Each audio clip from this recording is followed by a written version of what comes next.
Bienvenido. ¿Qué tal? Muchas gracias por la invitación. Aquí estamos un día más, una San Miguel, en este caso con Juan Ramón Rayo. Muchos te conocerán de nuestra audiencia, no tengo ninguna duda, pero siempre pido a los invitados que se presenten, digamos, para aquellos que no los conozcan. Así que cuéntanos, ¿quién es Juan Ramón Rayo? Bueno, pues Juan Ramón Rayo es un economista al que le gusta investigar y divulgar sobre economía y que además es una persona con fuertes convicciones liberales, entendiendo el liberalismo como una filosofía política que defiende, luego a lo mejor podemos hablar más extensamente, pero que defiende el respeto irrestricto a los proyectos de vida de las personas y que intenta combinar, por tanto, estos dos campos, ¿no? La economía con el liberalismo, sabiendo que son campos distintos y que una cosa es el análisis estrictamente económico y otra es la defensa de ciertos valores o de cierta visión de la sociedad, pero que tienen o pueden tener muchos puntos en común. Y a eso me dedico, a divulgar y a investigar sobre ello. Vale. O sea que luego me gustaría entrar a hablar sobre el liberalismo, pero antes me gustaría hablar un poco más de actualidad. Uh-huh. Al final es algo en lo que te centras también, sí. Eres divulgador de... Claro, porque se trata de aplicar el corpus económico y el corpus liberal a analizar y a tratar de entender la realidad que nos rodea y por tanto la actualidad. Claro. Vale, me gustaría empezar fuerte tratando algo que se lleva escuchando durante meses, ¿no? Se escuchan como campanas de recesión, uh-huh. de crisis. La pregunta sé que es muy general, pero ¿por dónde viene sonando esto un poco? ¿Qué se está moviendo? Veo mucho movimiento a nivel macro, ¿no? A nivel internacional. Uh-huh. Se escuchan los BRICS, Estados Unidos, la guerra. Sí, a ver... La verdad es que yo estoy sorprendido de que todavía no hayamos entrado en recesión y sorprendido en el sentido de que yo más o menos esperaba que a estas alturas del año ya estuviéramos en recesión. Me sorprendería más si no terminamos entrando, que no es del todo descartable. Si nos retrasamos, pues será una equivocación o una sorpresa ligera, pero no radical, ¿no? Entonces, ¿por qué algunos tememos que podemos entrar en recesión? Bueno, Europa técnicamente entra en recesión, pero nos estamos refiriendo a algo más serio, ¿no? No tan serio como lo de 2007-2008, eso también hay que aclararlo, pero sí más serio que una mera recesión técnica como está Europa. Uh-huh. Bueno, pues la respuesta que se dio políticamente a la pandemia, política y económicamente a la pandemia, fue una respuesta de sobreestimular la economía. La economía estaba parada por una decisión gubernamental y había temor, no del todo infundado, a que, claro, si tú paralizas la economía, se te puede caer adicionalmente. Entonces, lo que hicieron los políticos fue, vale, paramos la economía, pero la estimulamos para evitar cualquier daño adicional. Y la sobreestimularon, como he dicho antes, con la política monetaria y la política fiscal, con bajadas de tipos de interés, inyección de crédito barato, inyección de gasto público, algunas rebajas de impuestos financiadas con déficit, la mayor política fiscal y monetaria de la historia, al menos de los últimos 80 años. Claro, eso ha provocado la altísima inflación que hemos sufrido durante los últimos 2 años. Tú sobreestimulas la economía en un momento, además, en el que la economía está paralizada, en el que aparecen cuellos de botella, en el que empieza una guerra. Y eso, la unión de esos dos fenómenos, genera un exceso de inflación. ¿Y cómo se está reaccionando ante el exceso de inflación? Pues tratando de revertir lo que se había hecho antes, subiendo, por ejemplo, los tipos de interés. Claro, si tú subes mucho los tipos de interés, y se han subido mucho, el crédito se encarece y nuestras economías, o muchos sectores de nuestras economías, dependen muy directamente del crédito. Por ejemplo, la compraventa de vivienda. Si se encarece mucho el crédito hipotecario, la compraventa de viviendas cae. Si cae la compraventa de viviendas, ¿qué sucede? Pues que se irán construyendo menos viviendas. Si se construyen menos viviendas, ¿qué significa? Pues que el empleo en el sector de la construcción se ralentiza o incluso se destruye. Si se ralentiza o se destruye, ¿qué sucede? Que se consume menos, esos trabajadores consumen menos. Y por tanto, otros sectores que incluso no dependen directamente del crédito también salen perjudicados. Entonces, esa es un poco la secuencia que cabría esperar que se reprodujera y que está tardando en reproducirse, quizá porque la política fiscal todavía no es muy restrictiva, pero que, bueno, no es del todo o no sería del todo inesperado, más bien al contrario, lo inesperado sería que no pasara, que en los próximos meses o trimestres pues hubiese una ralentización importante. O sea que realmente estamos pagando la factura de las medidas que se tomaron para paliar la pandemia, ¿no? Ese sería un buen resumen, efectivamente. Otro debate es si es una factura que merece la pena ser pagada o no, pero al menos no negar los hechos, es decir, no negar que ahora estamos pagando esa factura. Uno puede decir, bueno, sí, la estamos pagando y bien pagada, porque si no lo hubiésemos hecho habría sido peor. Vale, es otro debate, pero el problema es que hay muchos que niegan que estemos pagando la factura y eso, desde luego, ya es prácticamente negar lo que ha sucedido. Claro. Mencionaste también el control de la inflación. Hay algo que me llama la atención, porque escucho en los medios, se está intentando controlar la inflación, pero a nivel intuitivo, cuando pienso en controlar la inflación, digo, a ver, si se imprime un 30% más del dinero, obligado necesitas tener un 30% de inflación, ¿o esto es erróneo? No necesariamente. Es verdad que la oferta monetaria es uno de los determinantes de la inflación, pero la oferta monetaria tiene que ir de la mano de la demanda monetaria. Es decir, si tú imprimes más dinero, si creas y emites más dinero porque la gente demanda más dinero, y cuando hablo de demandar dinero me refiero a querer tener el dinero como una inversión, como un activo. La gente tiene dinero en la cuenta corriente, no necesariamente porque vaya a gastarlo al día siguiente, sino porque puede querer tener un fondo de maniobra por si vienen maldadas. No lo quiere invertir en bolsa, no lo quiere invertir en bonos, lo quiere tener en liquidez, por ejemplo. Bueno, pues si hay una demanda creciente de liquidez, se puede aumentar la oferta de liquidez, de dinero, sin que eso se traslade a inflación. Durante la década anterior, por diversas circunstancias, hubo un incremento muy fuerte de la demanda global de liquidez. Por ejemplo, los BRICS que has mencionado antes, pues son países que se han ido desarrollando mucho, que han ido creciendo mucho, y claro, cuando una persona o una sociedad se vuelven más ricos, su demanda de liquidez en términos absolutos aumenta. Si tú cobras 1.000 euros al mes y tienes un determinado nivel de vida, pues tendrás una liquidez acorde a esos 1.000 euros al mes. Ahora, si cobras 10.000 euros al mes, tendrás una liquidez acorde al tren de vida que lleves con esos 10.000 euros al mes de ingresos. Pues bien, los BRICS, conforme han ido creciendo, han ido demandando más liquidez. ¿Qué es liquidez en el ámbito global? El dólar. Por tanto, la demanda de dólares ha ido creciendo. Si la demanda de dólares crece, Estados Unidos puede crear más dólares sin que se le dispare la inflación. ¿Cuál es el problema? Que durante la pandemia se han pasado de aceleración, ¿no? Han acelerado demasiado en la creación de dólares, han creado dólares muy por encima de lo que ha aumentado la demanda de dólares, porque al principio de la pandemia, claro, la demanda de dólares se aumentó porque había mucho miedo, mucha duda, y queríamos atesorar dinero, liquidez por lo que pudiera suceder, pero luego, terminada la pandemia, mucha de esa demanda cayó. Si tú no retiras los dólares que has impreso en un momento en el que la demanda estaba alta, cuando te cae la demanda, pues ¿qué tienes? Inflación, que es lo que ha sucedido. Vale, pero ¿esto para Estados Unidos es tan problemático la inflación como para el resto? Porque digo, si todo el mundo tiene tu moneda y tú eres el que la imprime y la puedes gastar, o sea, estás en una posición de privilegio realmente frente al resto, ¿no? Sí, por supuesto. Bueno, Charles de Gaulle, el expresidente de Francia, asesorado por un economista que a mí me gusta bastante, Jacques Rueff, llamaba a esto que mencionas el privilegio exorbitante de Estados Unidos. Es decir, que Estados Unidos imprime la moneda de reserva global. Claro. Entonces, como Estados Unidos crea aquello que todo el mundo atesora, o mayoritariamente atesora, no todo el mundo, pero mayoritariamente atesora, alrededor del 60-65% de las reservas globales son en dólares, pues tiene más facilidad para crear dólares sin generar inflación. La cuestión también es si esto es por una especie de imposición de Estados Unidos, tengo aquí el ejército y si no aceptas mi moneda te invado, que hombre, algo de eso puede haber, pero sobre todo, desde mi punto de vista, en estos momentos, bueno, en las últimas décadas, digamos, el dólar es moneda internacional de reserva porque no existe alternativa.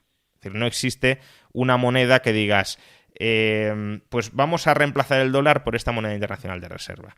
El euro podría haber sido esa alternativa. Es una economía, la eurozona, muy grande, tan grande como la de Estados Unidos, con unas finanzas más o menos, bueno, hay países que no, pero en términos generales más o menos sólidas, con unas instituciones más o menos responsables como las de Estados Unidos y con un mercado de capitales libre, es decir, podemos meter y sacar euros de la eurozona como queramos, de la misma manera que se pueden meter y sacar dólares de Estados Unidos como se quiera. Esas son las condiciones para que algo se convierta en moneda internacional de reserva. Pero claro, ¿cuál es el problema de la eurozona?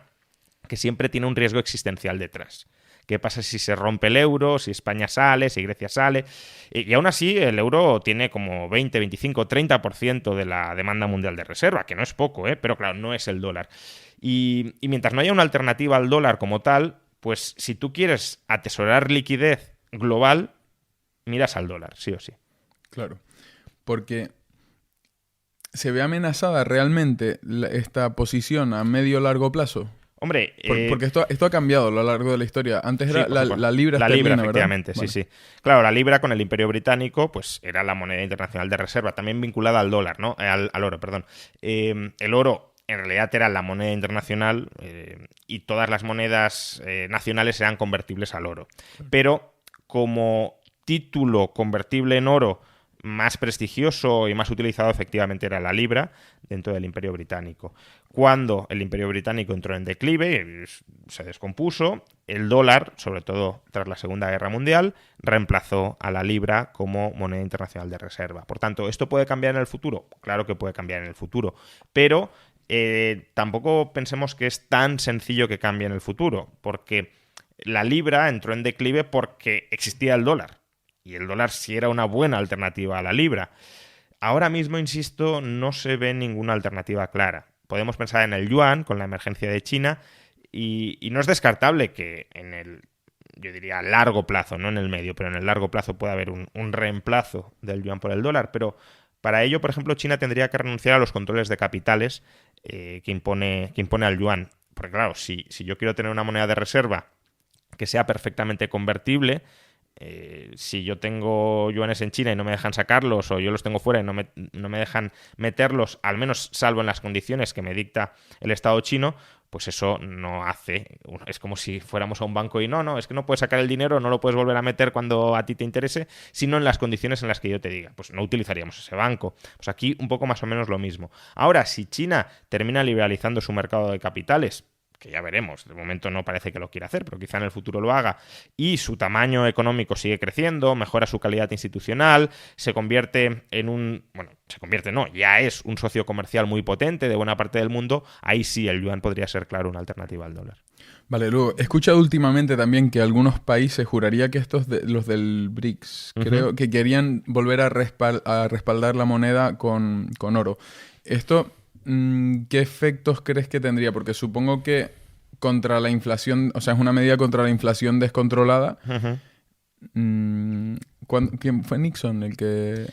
Nixon en el año 71 rompió lo que quedaba de convertibilidad con el oro, que era poquito en el caso de Estados Unidos. Es decir, por hacer una breve panorámica histórica, ¿no? El patrón oro es un sistema monetario donde cualquier deuda, especialmente cualquier deuda estatal que utilicemos como moneda, porque originariamente la libra o el dólar eran deudas del Estado que prometían pagar una determinada cantidad de oro, pues cualquier deuda del Estado es convertible en oro para cualquier ciudadano. Es decir, un ciudadano tenía un billete de $1 y podía ir al Tesoro o podía ir posteriormente a la Reserva Federal y decir, dame la cantidad de oro que me corresponde por este billete de $1 o con la libra respecto al Banco de Inglaterra. ¿Qué sucedió? Pues que poco a poco este sistema de patrón oro internacional, se fue deshaciendo, se fue destruyendo por los propios gobiernos. ¿Por qué? En parte por lo que tú mencionabas, porque el oro es una camisa de fuerza que te dificulta la creación inflacionista de dinero para financiar al gobierno. Entonces, claro, como los gobiernos quieren financiarse en términos baratos, diluyendo el coste de esa financiación entre la población. La inflación es eso, os cobro un impuesto, no os dais cuenta de que os lo estoy cobrando, le echo la culpa a los empresarios de que están subiendo precios, cuando en realidad es dinero que está creando el gobierno para financiarse. Pues como eso es lo que les gusta y no la responsabilidad que imponía el oro, fueron destruyendo poco a poco el patrón oro. Por ejemplo, en el año 33, Franklin Delano Roosevelt en Estados Unidos expropió todo el oro que tenían todos los ciudadanos estadounidenses. En un decreto ley dice todo oro dentro de Estados Unidos queda confiscado. Y en el año 45 se restablece un pseudo patrón oro en el cual el dólar, solo el dólar, no la libra, no el marco, ninguna otra moneda, solo el dólar era convertible en oro y solo para los gobiernos internacionales.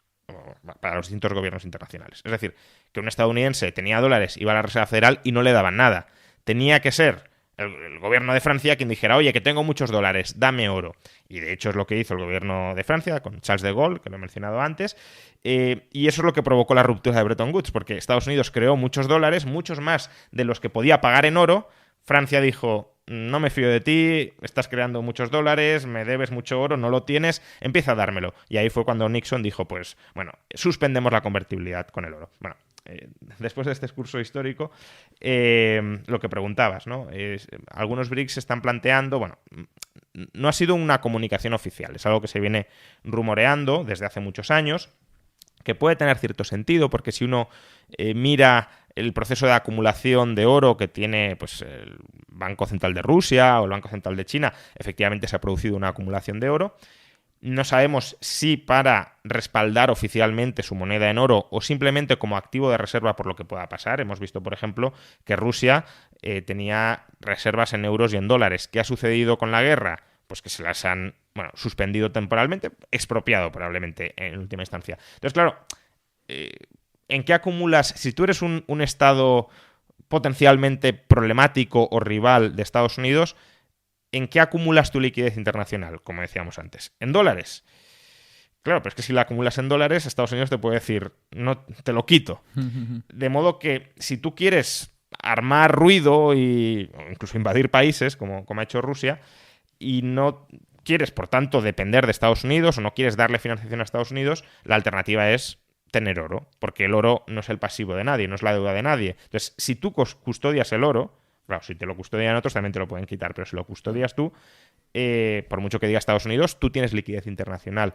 Y por eso puede ser por lo que China y Rusia han estado acumulando oro durante estos años y también quizá en algún momento para estabilizar su moneda si vinieran mal dadas. Pero más allá de esto, más allá de que el oro es un activo que sigue siendo internacional y que te sigue sirviendo como reserva de liquidez, no creo que veamos un restablecimiento formal del patrón oro, que sería que sus monedas fueran convertibles en oro. Vale, me llamó la atención algo que dijiste, que la inflación es como un impuesto camuflado, un Sí. impuesto oculto.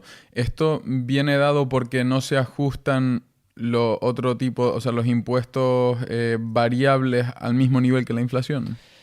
Bueno, viene dado porque la inflación erosiona tu poder adquisitivo. Entonces, lo que has mencionado también existe. Ahora podemos entrar en ello, pero a lo que me refería expresamente es, imagínate que tú atesoras euros con un determinado poder adquisitivo y el gobierno diluye ese poder adquisitivo. ¿Por qué? Porque imprime euros para financiarse él mismo y eso hace que suban los precios y por tanto tú tienes menor capacidad de compra. Eso es como si te hubiese cobrado un impuesto a tu inversión en euros.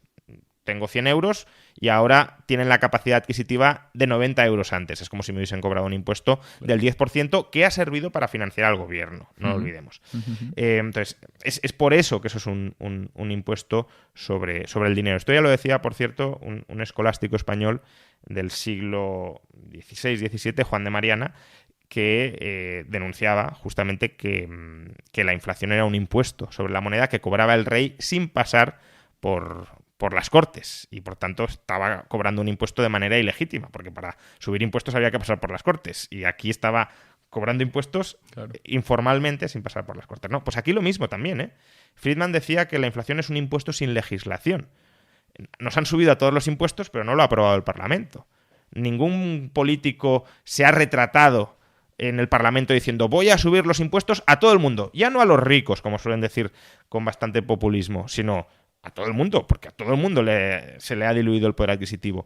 Ese peaje político no lo ha querido pagar nadie. ¿Por qué? Porque es más fácil, ya digo, camuflarlo, ocultarlo y decir, no, es que son los empresarios los que se están lucrando subiendo precios.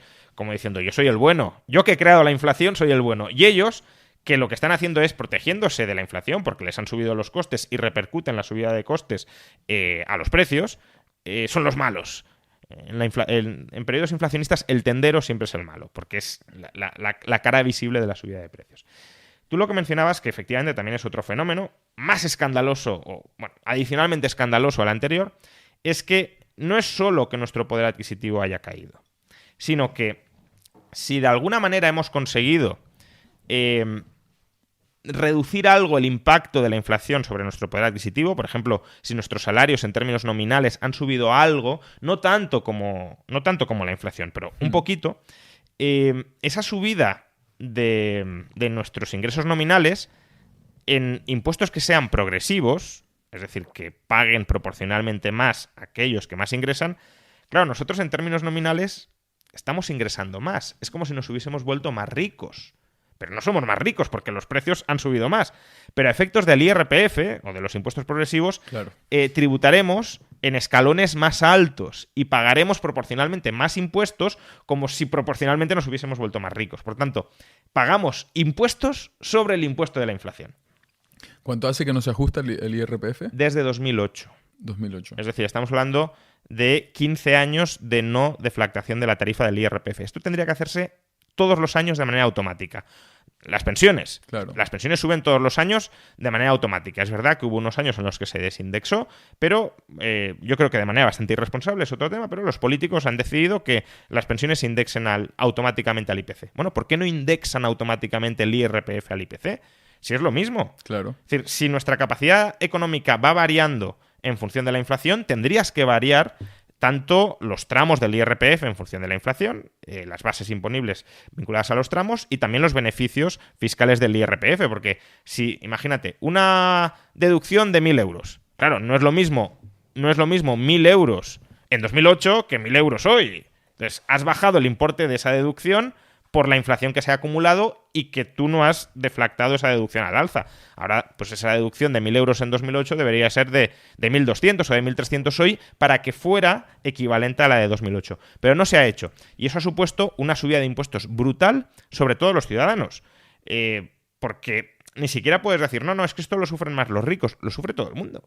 Y les está subiendo los impuestos a todos, ya digo, sin pasar por el Parlamento y además diciendo que no, que tú solo subes los impuestos a los ricos. Es mentira, se los subes a todos sin retratarte en el Parlamento porque te conviene recaudar más a costa de todo el mundo, claro. Claro, y esto es una estrategia de manipulación a las masas bastante difícil de detectar porque te suben, digamos, el numerito que te entra en la cuenta. Realmente no ganas poder adquisitivo, sino que simplemente lo mantienes, pero fiscalmente pasas a ser tratado como si fueras una persona con mayor riqueza. Claro, los impuestos en teoría... Yo soy bastante antiimpuestos, esto hay que decirlo, ¿no? Pero incluso desde el punto de vista de la teoría fiscal, los impuestos deberían reflejar la capacidad económica del contribuyente. La inflación no incrementa nuestra capacidad económica, incluso la puede reducir, y sin embargo, al no deflactar el IRPF conforme a la inflación, formalmente tributamos como si nuestra capacidad económica hubiese aumentado. Por eso, la no deflactación del IRPF, el no ajuste del IRPF a la inflación, es una muy mala praxis fiscal desde el punto de vista de la teoría fiscal. Claro, es una excelente praxis política porque te permite recaudar muchísimo más a costa de la población, de toda la población, insisto, sin pagar el coste político de subirle los impuestos. Vale. Decías que no estás a favor de los impuestos, a favor de ningún tipo de impuestos en absoluto. No, los impuestos son una sustracción coactiva de la propiedad ajena. Yo, como liberal, defiendo la libertad individual, la propiedad privada y la autonomía contractual. ¿Eso qué significa? Pues que de la misma manera que no vería bien, y creo que ninguno de nosotros veríamos bien, que se esclavizara a una persona porque atentaría contra su libertad individual, tampoco veo bien el robo. Y los impuestos son un robo legalizado, es verdad, pero son un robo. Es decir, el Estado te quita, incluso por la fuerza, porque si tú dices, yo no quiero pagar impuestos, pues entonces te encerrarán. Y vendrá los cuerpos y fuerzas de seguridad del Estado y te quitarán lo que hasta ese momento el propio Estado reconocía que era tuyo y que era legítimamente tuyo. Por tanto, son un robo.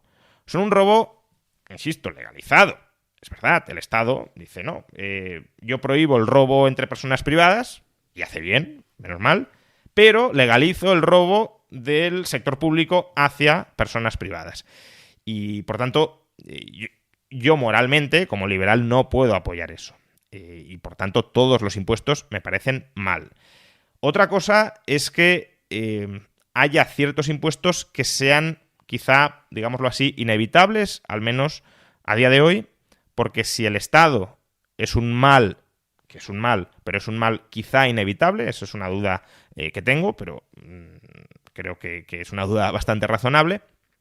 Si el Estado es un mal inevitable, en el sentido de una sociedad sin Estado tendería a recrear el Estado en poco tiempo, básicamente porque surgiría un grupo mafioso que por la fuerza se terminaría imponiendo de nuevo, porque el Estado es eso, el Estado es la mafia organizada que se termina convirtiendo en hegemónica y que establece una relación de parasitismo con la población, pero la población también de alguna manera se revela y le pone algunos límites. Entonces, claro, si tú destruyes el Estado, pues probablemente vuelva a surgir una mafia o desde dentro o desde fuera que te invadan y establezca otro régimen parasitario estatal. Entonces, si el Estado es un mal probablemente inevitable, al menos en el entorno social, tecnológico e histórico en el que vivimos, ciertos impuestos para financiar al Estado, a esa mafia que se convierte en dominante, siendo inmorales, pero son inevitables. La cuestión es que esos impuestos, claro, precisamente porque son un robo, porque son inmorales, porque no te queda otra que tragar con ellos, deban ser, y por eso luchamos muchos, los mínimos indispensables para mantener el orden social en funcionamiento y ya está. No para que los políticos te quiten tu propiedad para hacer lo que a ellos les venga en gana.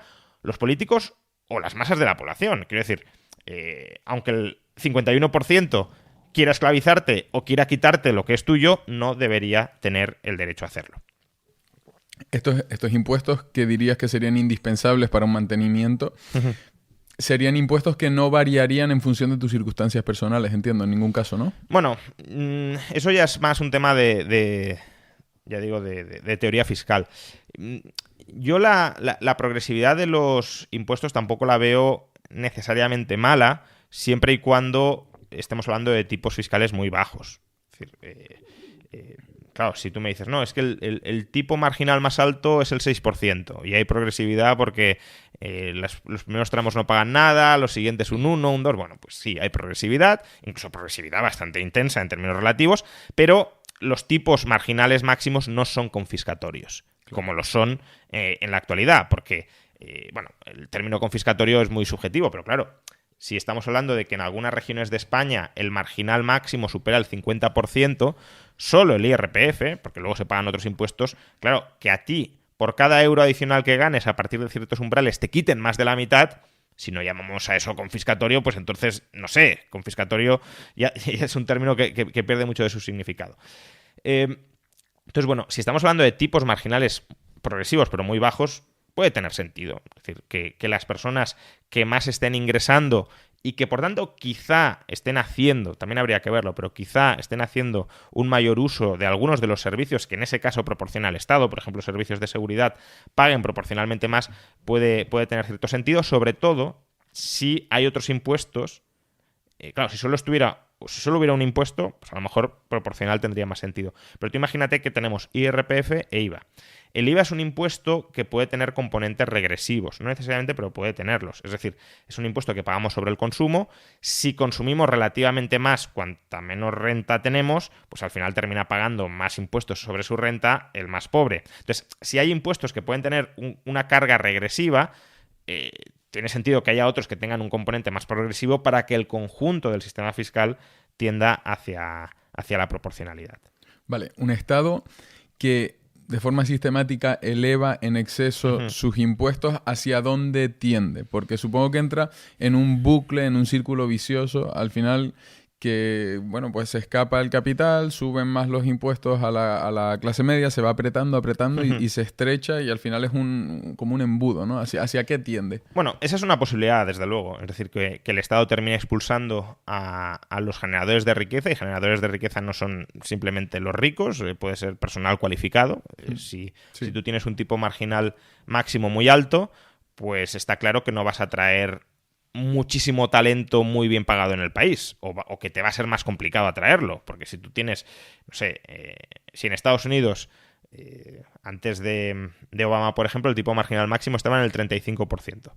Si aquí y claro, 35% además creo que era a partir de $500,000. Claro, aquí tenemos, en términos promedio en el Estado, el 45% a partir de $60,000. Entonces, claro, un estadounidense que esté ingresando en su país $100,000 y que le digan, oye, ¿te vas a España con el mismo sueldo a trabajar? Fiscalmente lo destrozan.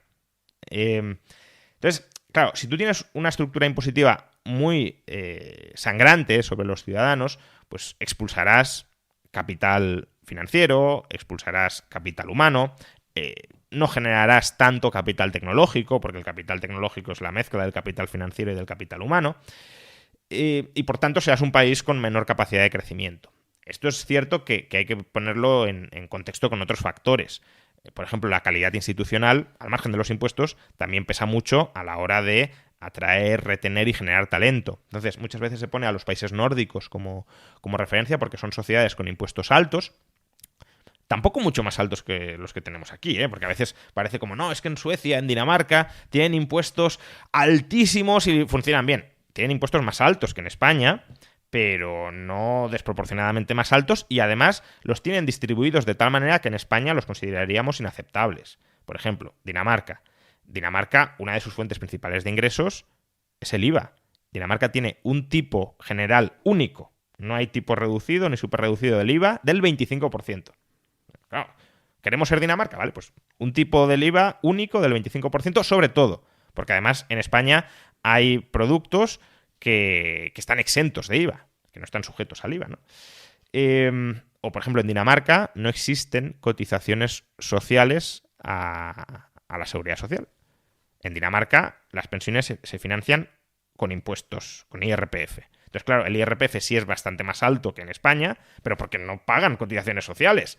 Si tú miras el porcentaje de impuestos que paga un salario danés, el promedio es similar al español, solo que lo tienen distribuido de distinta manera. En España nos cargaríamos las cotizaciones sociales que supuestamente pagan los empresarios, aunque en realidad las pagan reduciendo lo que cobraríamos, pero bueno, que supuestamente pagan los empresarios a cambio de subir mucho los impuestos que pagan los trabajadores, pues probablemente tampoco, ¿no?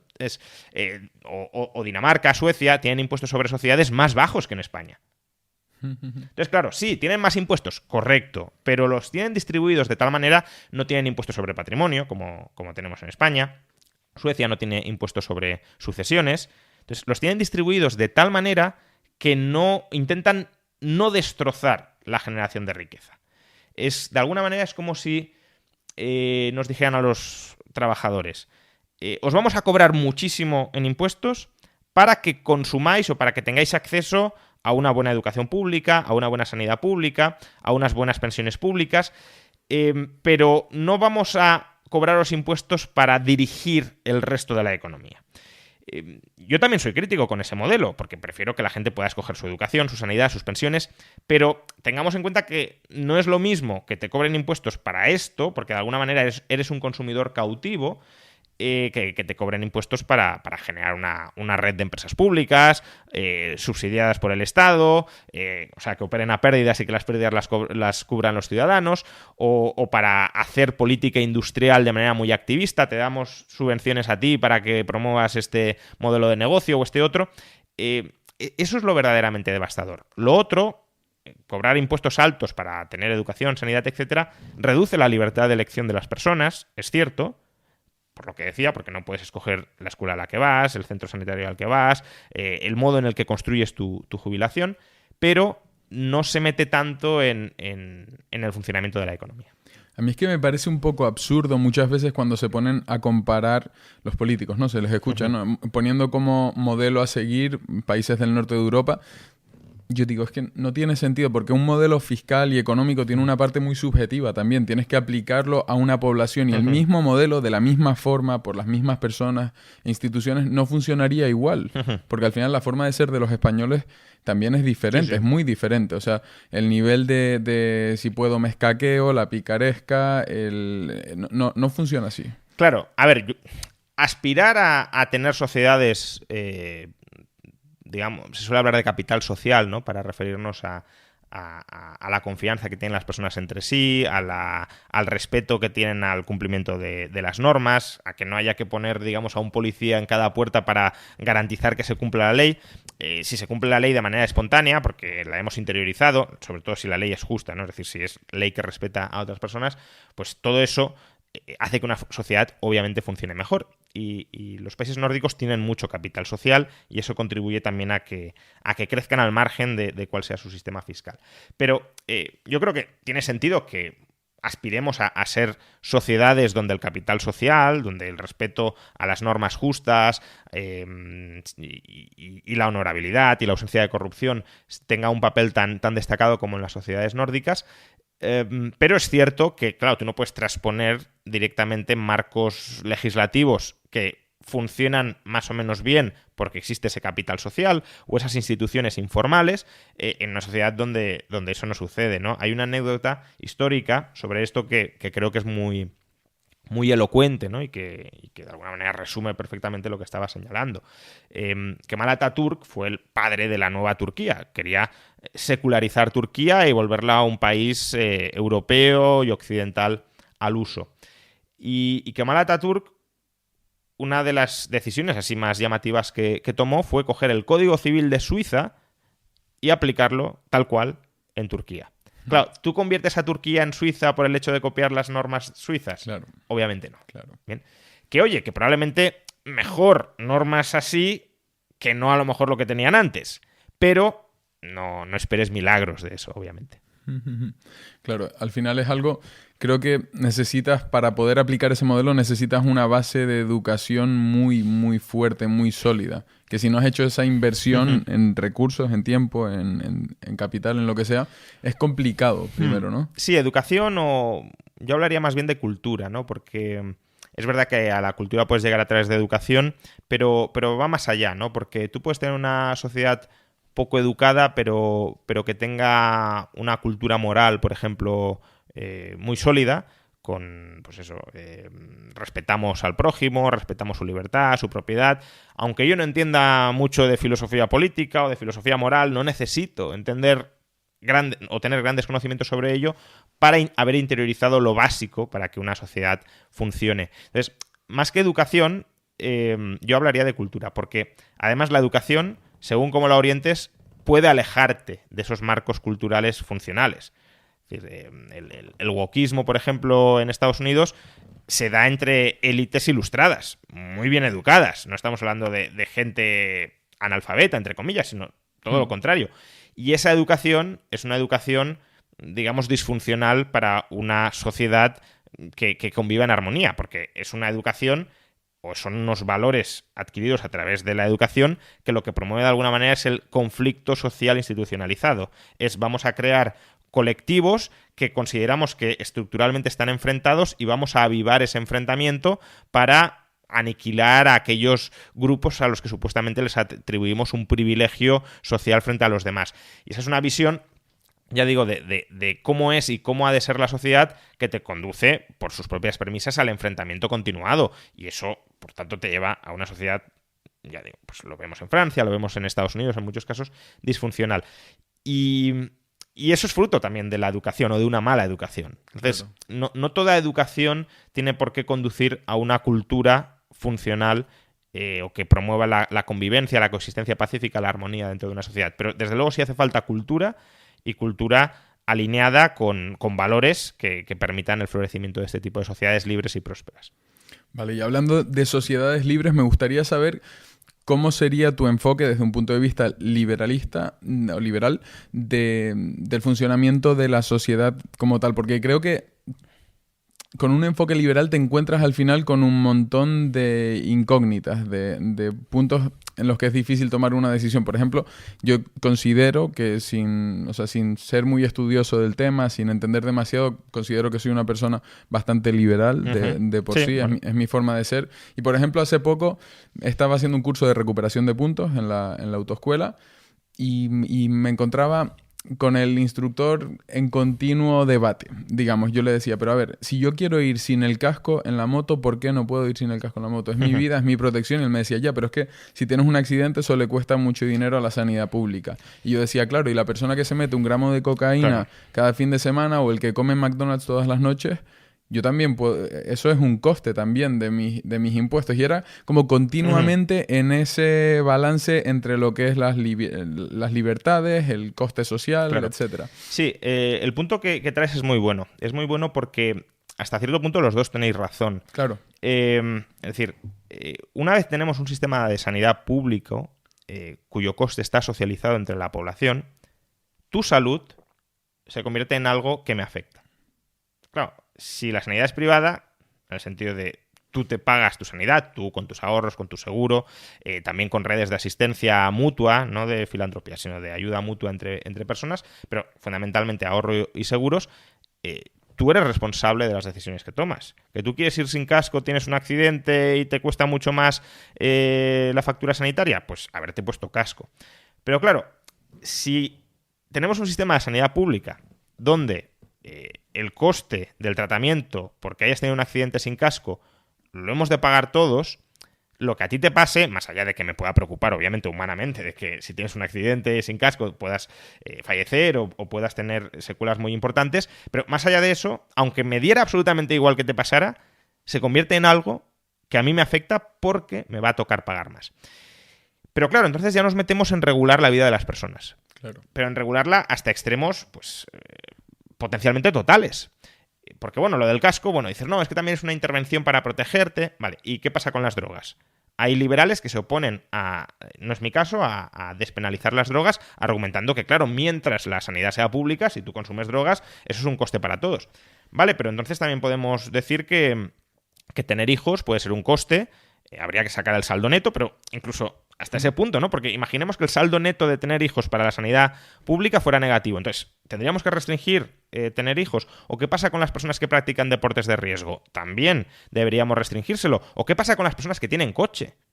Solo por tener coche. Ya no digo por acelerar mucho, no, por tener coche. Si tienes coche tienes más riesgo de accidentes. Por tanto, si tienes más riesgo de accidentes, le vas a costar potencialmente más a la sanidad pública. Tenemos también que restringir que la gente tenga coche. No que vaya más o menos rápido, sino que lo tenga. Y forzamos que la gente vaya andando. ¿O qué pasa con la gente que vive en zonas potencialmente peligrosas?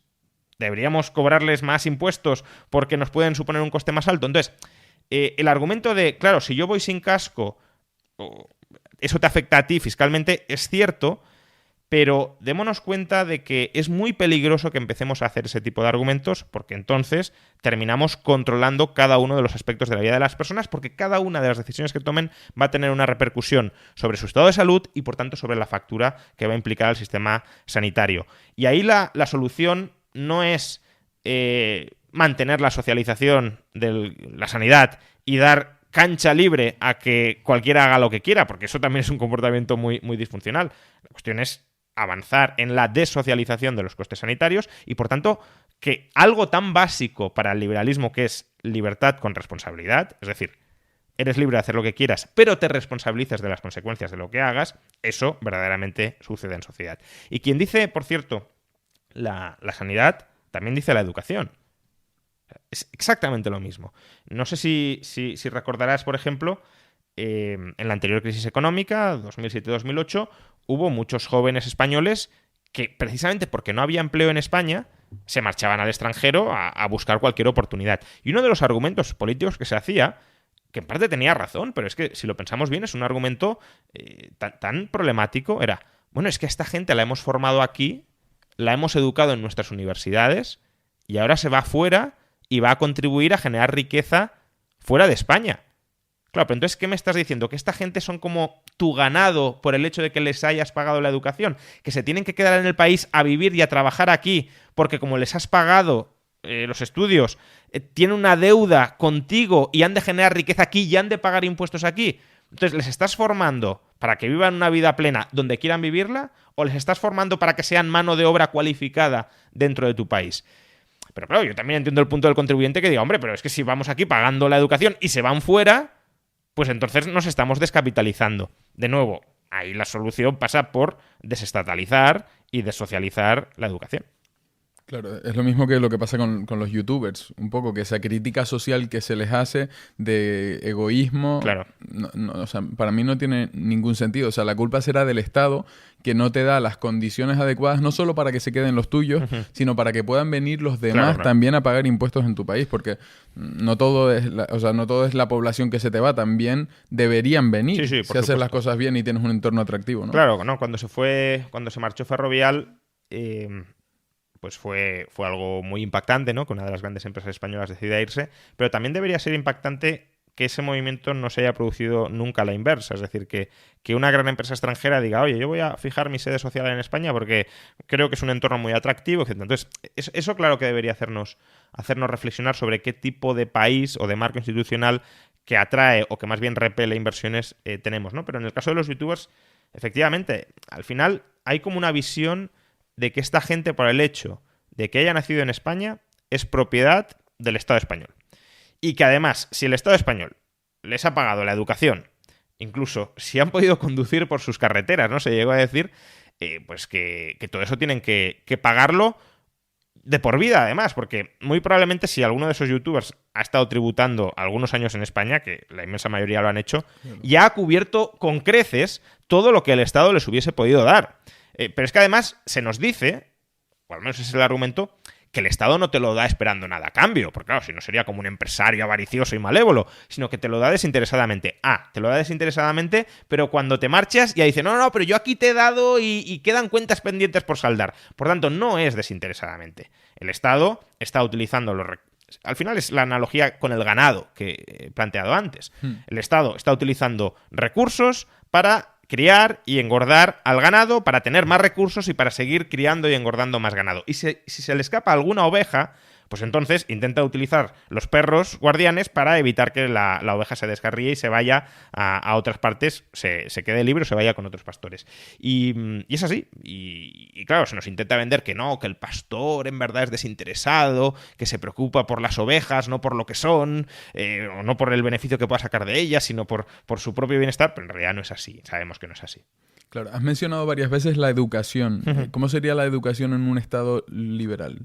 Bueno, yo distinguiría la educación preuniversitaria, si lo queremos, de la educación universitaria. ¿Por qué lo distingo? Porque la educación universitaria, no necesariamente con las mismas franjas de edad que ahora, pero para más o menos visualizarlo, ya es una educación que una persona adulta y por tanto responsable de sus propios actos decide hacer o decide no hacer. Es decir, cuando acudimos a la universidad ya somos mayores de edad legalmente, es decir, ya somos personas que socialmente nos consideramos o se nos considera maduras como para tomar nuestras propias decisiones sin vincular a nuestros padres. Y eso es distinto hasta la mayoría de edad, o bueno, ya digo, la fecha de 18 años puede ser un poco arbitraria, pero más o menos en ese entorno, porque los menores de edad nos los consideramos, y así es, suficientemente maduros emocional, psicológicamente, como para que tomen sus propias decisiones responsables. Por eso están sometidos a la tutela de los padres. La tutela simplemente es pues, una especie de guía que los padres ejecutan en favor, pensando siempre, esa es su obligación, pensando siempre en el bienestar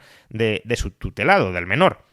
Entonces, la educación preuniversitaria es algo que el estudiante realiza bajo la tutela de sus padres y por tanto es una educación donde la decisión de los padres como tutores legales tiene mucho peso. No diré que tiene un peso absoluto total, porque puede haber decisiones de los padres que sean malas para el menor y por tanto que estén abusando de su tutela, pero sí donde el que decide en principio son los padres como tutores legales de los menores.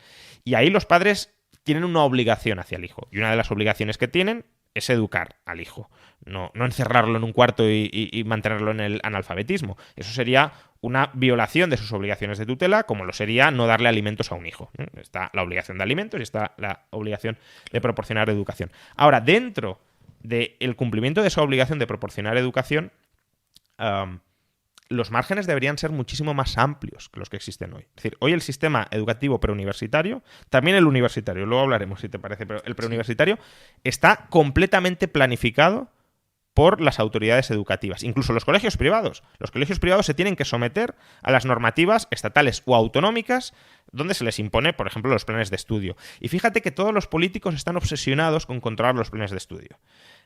Lo hemos visto durante décadas en las comunidades con fuerte presencia nacionalista, País Vasco o Cataluña, donde los políticos quieren controlar la educación. ¿Para qué? Para inculcar sus valores. Pues la lengua catalana, la lengua vasca, la historia catalana, la historia vasca, la literatura catalana, la literatura vasca, para formar identidad, es decir, para manipular a los ciudadanos en una identidad que ellos crean desde la educación. Pero es que lo mismo sucede en el resto de España. Es decir, cuando estudiamos historia de España, cuando estudiamos literatura española, cuando estudiamos lengua española, también se nos está forjando una identidad determinada. O cuando se introducen pues determinados valores y no otros, que ha sucedido no sé, en la Comunidad Valenciana o en Extremadura, cuando han pactado PP y Vox, pues que dicen, hay que regresar a la neutralidad educativa. ¿Por qué? Porque ellos consideran que se estaban introduciendo valores que deformaban al alumno. ¿Pero qué pasa? ¿Que ellos no van a introducir también valores que deforman al alumno? Claramente sí.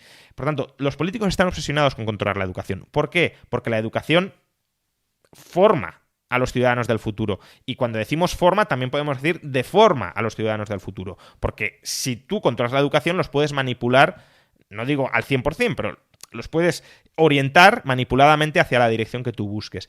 Y por eso hay que abrir, hay que desestatalizar los planes de estudio para que no sean los políticos quienes lo controlen. O sea, los planes de estudio están totalmente centralizados. Un colegio, por ejemplo, un colegio privado no podría decidir de forma homologada enseñar a sus alumnos un poco más sobre fiscalidad, por ejemplo, sobre blockchain. O sea, lo puedes hacer como actividades extraescolares, sí. pero no dentro del currículum. No claro. sabía. Vale. No.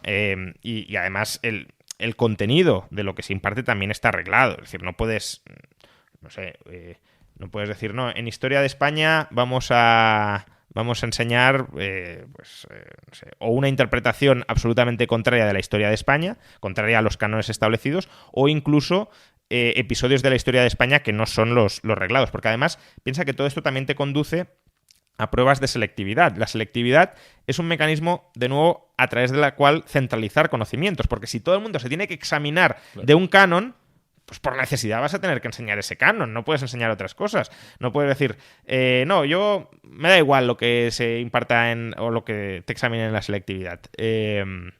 Yo voy a enseñar lo que creo que tienen que aprender los alumnos o lo que los padres me han pedido que les enseñe a sus hijos. Por ejemplo, lo que decías, fiscalidad. Claro. No, claro, ¿cómo vas a enseñar fiscalidad si no te van a examinar de la fiscalidad? Y si eso es un requisito, no del todo imprescindible, pero es un requisito muy importante para poder entrar en la universidad. Entonces, bueno, flexibilizar los planes de estudio, dotando, por ejemplo, a cada centro de autonomía para decidir su propio itinerario formativo, ampliando la libertad de elección de los padres en la etapa preuniversitaria para que escojan aquel colegio o aquel centro de estudios con su propio plan de estudios que más se ajuste a lo que consideran que es una formación integral y enriquecedora del menor. Y luego vamos, por seguir con el hilo de la pregunta de cómo sería la educación, a la educación universitaria. La educación universitaria es una educación donde es el propio alumno el que decide y el que debe decidir, porque ya es, insisto, ya es adulto y por tanto los padres le podrán más o menos presionar o decir, oye, no estudies esto, no estudies lo otro, pero quien tiene la capacidad y el derecho último a decidir es la persona, es el estudiante como persona adulta. Ahí ya, pues algo bastante similar a lo que mencionaba antes, pero sin que exista una obligación parental de proporcionar esa educación, ¿no? Autonomía total para cada universidad, para que pueda formar los planes de estudio que ella quiera. Y además, autonomía para crear universidades. Nosotros, un grupo de inversores, no me gusta mucho el término, pero de intelectuales, si lo queremos, ¿no? De profesores, etcétera, acabamos de crear, después de más de 10 años de lucha burocrática, una nueva universidad, Universidad de las Hespérides, que tiene su sede en Canarias, es una universidad online, y la hemos creado luchando contra el sistema que tenemos montado, porque el sistema que tenemos montado bloquea la creación de nuevas universidades, salvo que presiones mucho y consigas doblarles el brazo a los políticos. Para crear una universidad en España necesitas no solo, bueno, hay muchos, el trámite es larguísimo, incluso tus propios competidores, es decir, las otras universidades públicas y privadas se tienen que pronunciar sobre si ven bien crear una nueva universidad o no. Sí, es algo absolutamente descabellado. No es vinculante. O sea, es un informe no vinculante, pero sí perceptivo. Que es como decirles, oye, en esta zona vamos a abrir un bar. Vamos a preguntar al resto de bares si creen que hace falta un nuevo bar, ¿no? O sea, algo absolutamente descabellado. Pero sin ser vinculante, claro, si el establishment universitario le está diciendo a un político regional, porque es una competencia autonómica, no queremos una nueva universidad, cuidado con lo que haces, porque si apruebas una nueva universidad, igual hay líos, luego líos en las negociaciones de presupuestos o líos estudiantiles, etcétera. Claro, el político ya dice, uy, pues si el establishment universitario no quiere nuevas universidades, ¿para qué voy a remover el avispero creando o aprobando una nueva? Entonces, como decía, la nueva universidad se tiene que aprobar, atención, por una ley en el Parlamento autonómico. O sea, los políticos que están sentados en el Parlamento tienen que votar si autorizan o no autorizan que se abra una universidad. Imaginemos que esto lo hiciéramos con un bar, que tuviésemos que pasar la apertura de cada bar a la Asamblea de Madrid o al Parlamento regional de cualquier autonomía. claro, sería un despropósito. Pero es que además, claro, el político, siendo diputado, vota como considere que tiene que votar. No es un criterio técnico de, oye, esta universidad es mejor o es peor. No, esta es muy mala, no la apruebo. Esta es muy buena, sí la apruebo. No. Yo no creo que tenga que haber nuevas universidades privadas. Por tanto, aunque te venga la mejor universidad privada del mundo con el mejor proyecto, como yo estoy en contra, voto en contra. Y no pasa nada, porque está en su derecho. Y si hay suficiente mayoría en las Cortes autonómicas, en el Parlamento autonómico, para bloquear una universidad privada, oye, que la nuestra, por ejemplo, sus planes de estudio, los grados de economía, están avalados por un premio Nobel, por Vernon Smith. Pues significa lo que significa. Tampoco voy a decir aquí que eso es como la mayor de las garantías posibles del mundo, pero desde luego, de entrada es un aval que dices, oye, pues aquí hay un proyecto educativo potencialmente serio detrás. Da igual. Aunque tengas todos los premios Nobel del mundo firmándote que esta es la mejor universidad, que nosotros por desgracia no tenemos el apoyo de todos ellos, ni ninguna otra en España, puedes llegar al Parlamento y que te digan, no, esto no se aprueba. ¿Y por qué no se aprueba? Porque a mí no me da la gana que se apruebe. Incluso se puede bloquear indefinidamente, que esto también ha sucedido. Porque si yo gobierno, tengo este proyecto de crear una universidad, no lo llevo al Parlamento. Si no lo llevo al Parlamento no se vota, y si no se vota no se puede aprobar. No es que digas, si no lo has llevado en 2 años, silencio positivo. No lo has llevado en 2 años, no has tenido respuesta, se aprueba automáticamente. No. Si tú no lo llevas nunca, no se aprueba nunca la universidad. Pues claro, formas para bloquear y para denegar la creación de nuevas universidades, muchísimas. Y luego es que además, una vez tienes la universidad creada, te supervisan desde arriba, un organismo que se llama ANECA, para verificar que todo lo que impartes está alineado con lo que ellos consideran que deben ser los grados oficiales en cada itinerario formativo. ¿Y en este ámbito han tenido problemas? O sea, con lo que querían impartir, inicialmente han tenido que pivotar para hacerlo a gusto de... Sí, claro, ha habido que adaptar. Aún así, hay que decir que digamos, hemos conseguido que aprueben cosas bastante cercanas a las que nos gustarían, pero por supuesto ha habido que introducir cambios en ocasiones muy importantes, no en la estructura, pero sí en algunos puntos concretos, precisamente porque nos han dicho esto no. ¿Y por qué? Porque esto no. Tampoco hay mucho más que debatir, además, porque no es que entres en un diálogo con el evaluador y le puedas llegar a persuadir, no. Te dice esto fuera, y si quieres bien, y si no, no se te aprueba. Aún así, yo creo que pese a todo, los grados de la Universidad de las Hespérides tienen un sello distintivo tanto en cuanto a metodología, porque es una metodología online y no hay tantas universidades online privadas en España, sí que hay alguna, pero no hay tantas, cuanto al contenido, ¿no? Que es un contenido distintivamente... Bueno, ya de entrada la universidad tiene como objetivo la promoción de la reflexión sobre una sociedad de individuos libres y responsables, ¿no? Y esto es como el foco hacia el cual se orienta todo grado de la universidad. Pero además es una universidad que también tiene la empresarialidad muy presente en cada título. Es decir, que los títulos no sean meramente teóricos, que también hay contenido teórico de primer nivel, diría yo, sino que sea un contenido teórico que puedas rentabilizar, digámoslo así. Es decir, que puedas aplicar en el mundo real a través de la empresa. Y, de hecho, tenemos un grado en emprendimiento, por ejemplo, que no es el grado de administración de empresas típico, sino que es un grado para crear y para impulsar tu propio proyecto empresarial. Administración de empresas es más gestión, más dirección de empresas ya establecidas, pero no es un grado, al menos en ninguna universidad que conozca, donde esté orientado todo ello a la creación disruptiva de nuevas empresas. Y eso sí lo tenemos en el grado de emprendimiento. Esto se ve muy poco, ¿no? Grados de emprendimiento muy como pocos. Tal. Vamos, yo creo que no hay otro en España. En el mundo sí hay otros similares, pero en España creo que no hay ninguno.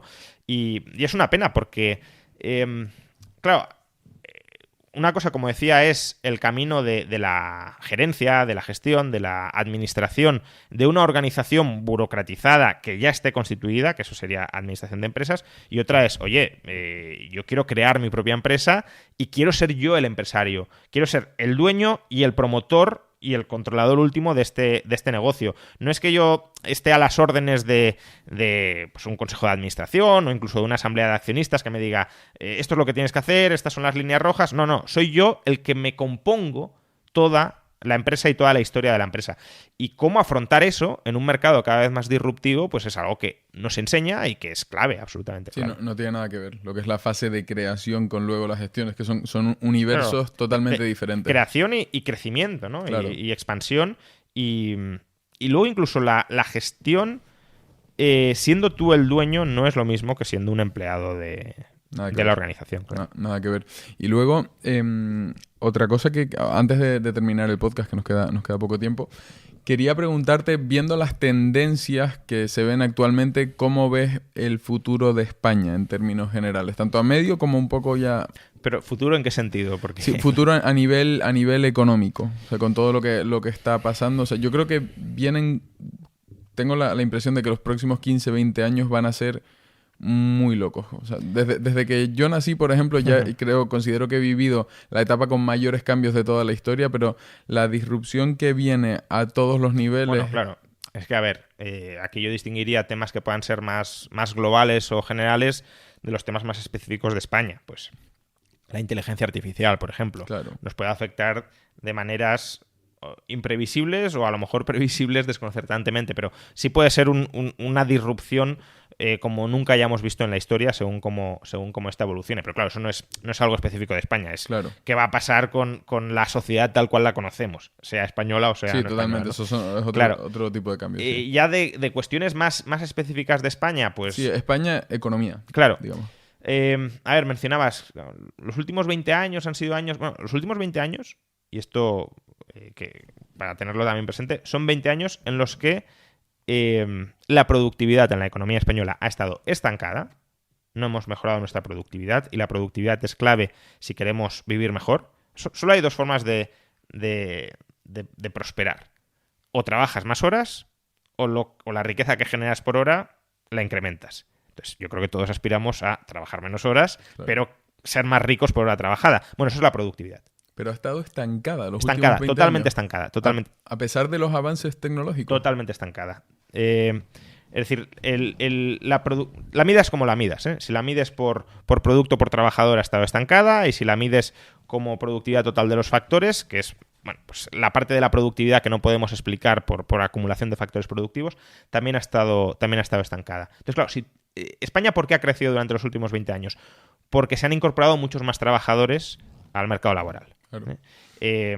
Hasta el año 98, 99, pues España era un país con 13, 14 millones de trabajadores. Hoy somos un país con 20 millones de trabajadores aproximadamente. Claro, si tú tienes a 6, 7 millones más de personas trabajando, incluso dentro de una familia, ¿no? Si solo trabaja uno, pues los ingresos que entran son unos, y si trabajan dos, pueden ser más. Entonces, ahí sí que vives mejor, pero vives mejor trabajando más horas. Y eso, aparte de que está limitado, porque llega un momento en el que ya no se pueden trabajar más horas al día, tampoco es una riqueza a lo mejor plenamente satisfactoria, porque si yo quiero tener más tiempo libre para disfrutar de mis mayores ingresos, claro, si mis mayores ingresos vienen de trabajar más, vienen de renunciar al tiempo libre. Entonces, la cuestión para prosperar a largo plazo es incrementar la productividad, y no lo hemos hecho.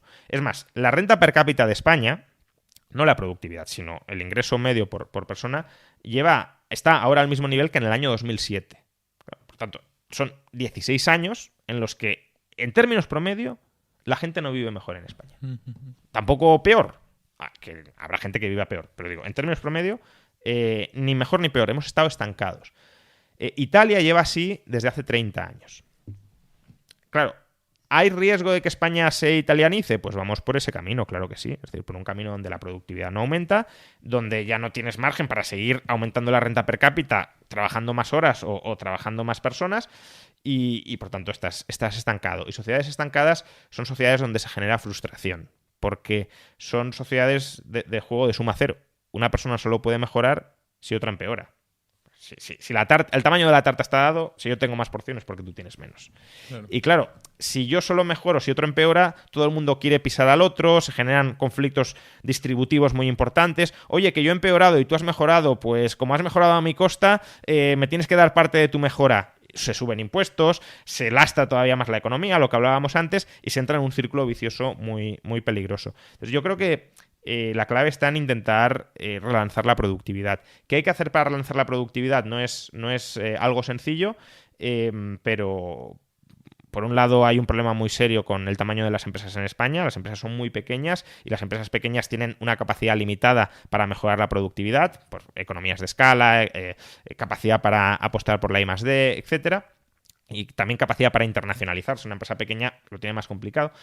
Luego, mejorar la educación y la conexión entre empresa y educación, porque al final la productividad, ¿qué es? Pues en parte es capital humano aplicado a generación de valor. Si tú formas capital humano desvinculando la formación de la empresa, pues formas, sí, intelectuales que a lo mejor teorizan muy bien sobre las cosas, pero que no generan riqueza a la hora de la verdad.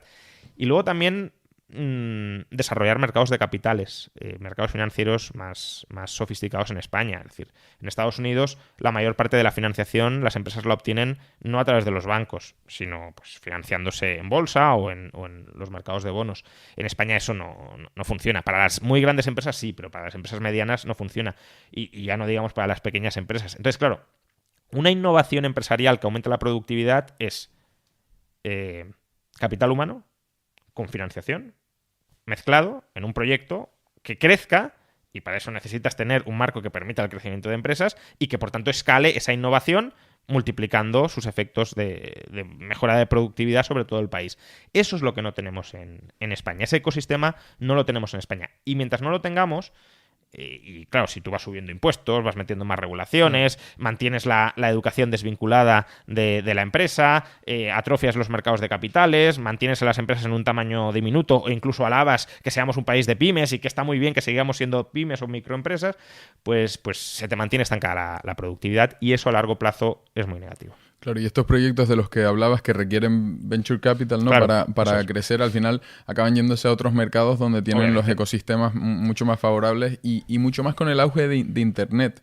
Que al final Internet yo lo veo por lo menos como el vacío legal más grande que existe en términos de que tú te estableces un poco donde quieres, fiscalmente. Es más fácil. No es una jurisdicción centralizada, afortunadamente, sino descentralizada y precisamente por eso no hay un Estado, no hay un hegemón dentro de Internet que controle todos los movimientos, aunque lo están intentando. Obviamente están intentando controlar Internet. De momento no lo han conseguido o no plenamente y esperemos que sigan sin conseguirlo. Vale. Pues dejamos el podcast por aquí. De verdad que ha sido un placer escucharte. Muchísimas gracias por la invitación. Ha sido un placer estar con vosotros. Gracias a ti por venir.